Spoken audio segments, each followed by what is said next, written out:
Hey there, Tobias from Tobias Young Fitness here, and I've got a fact-filled video for you today about a topic that I think we'll be hearing a lot more about in the future. But first, I have a little pop quiz for you. So, do you know when the magic happens from your workout? And that is when your body actually changes as a result of your workout. So, if you said after, you get a gold star. Bam! So, give me a like if you knew that answer. All right, that's right. So it's not during your workouts, but actually, your body gets stronger and fitter between your workouts. That makes your recovery super important, right? So that's pretty ironic because boosting workout recovery is one of the least studied aspects of fitness. And I think maybe that's because there's so much worry that we're not working out enough, that there's been less concern that we're doing too much. But scientists are starting to dive into this topic a lot more now, and which is really great news. So when you work out, especially with weights, you're actually causing damage to your muscles. So when your body repairs that damage, it gets stronger. So I have some simple and some time-tested recovery tips for you that can definitely help you make the most out of your workouts and the time in between them. So first thing, getting enough sleep, especially deep sleep. It's important. And it might also be why your body spends more time in the deep sleep phase when you work out regularly too. So make sure that you schedule in enough time each night to get a full 7 to 8 hours of sleep as often as possible.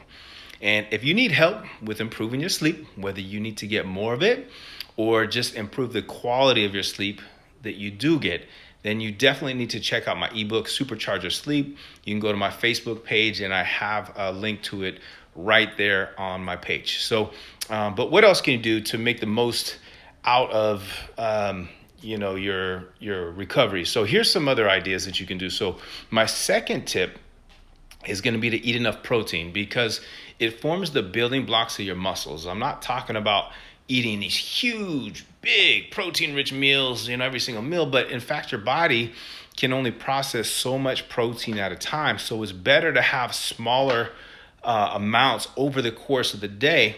And the best times that are going to be for your breakfast, right after your workout, and also a light protein snack maybe a couple hours before bedtime is going to be good. So you can have a protein shake like casein, or you can have some cottage cheese, Greek yogurt, parfait with fruit, some grass-fed jerky, organic, free-range chicken, turkey breast. Mix it up. So tip number 3, drink enough water.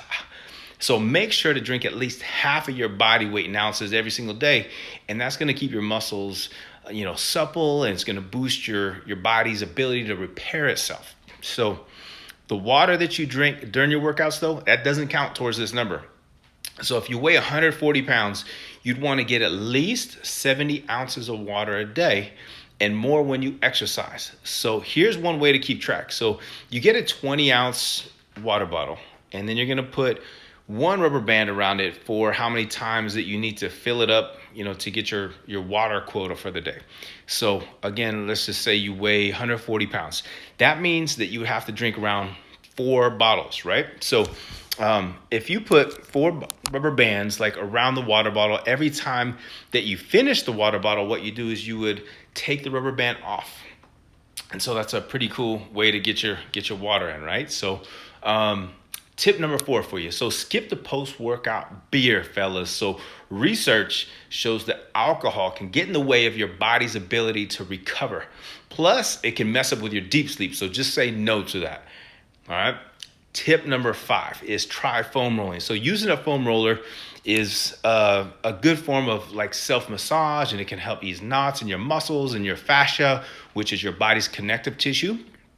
So rolling out your body's biggest muscles like your glutes and your back can give you, the most bang for your buck. So I like to focus on those major muscle groups here. So here's an example of like how to roll out your lats. So you would lay on your side on the floor and you'd extend your bottom arm up over your head, and you'd place the roller below your armpit and roll those tight muscles out. So make sure that you keep your core engaged and that you don't hold your breath during this time either. Okay, ready for tip number 6? Get a massage. You're going to love this one. So this is a lot less work than foam rolling and a lot more pleasurable too. So if you can schedule like a regular massage, your body is going to thank you for it.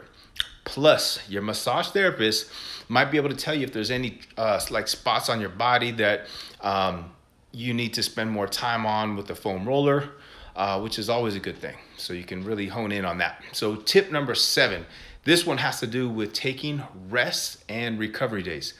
So there have been several, great studies that actually compare passive recovery, which is a rest day, with very little physical activity and active recovery. So it's pretty clear that doing light to moderate exercise helps flush out some of the waste from your muscles and can speed up your recovery in between sessions. And this doesn't have to be anything elaborate. It can be, going for a walk or hike, walking your dog, or taking your bike out for a spin, whatever. Okay? So tip number 8, that means number 8. So if you're lifting weights, you should take at least 2 days off in between training the same muscle group. And the bigger the muscle group, the more time before you're going to want to train it again. So after doing a lot of heavy leg exercises, you're going to want to take a minimum of 2 days off before working your legs again. So does that make sense for you? Okay, cool. Tip number 9 is probably the most important recovery tip of all, and that's to listen to your body. So if you're tired but you still want to work out, then do something that's not taxing on your system, like an easy cardio session or even a walk. If you're feeling completely wiped out or you just need a little bit of a break, then you need to respect that. And, just make sure that you get back at it tomorrow, because you don't want one day to lead to a week off and a month off and so forth. So I hope these tips have been very helpful for you. And as always, I'm here if you have any questions. So just drop a comment, leave me a message. And sleep and recovery is just one phase to my 9-step total transformation program that I have. So if you have any questions, message me. Anyways, talk to you again soon. Have a good one.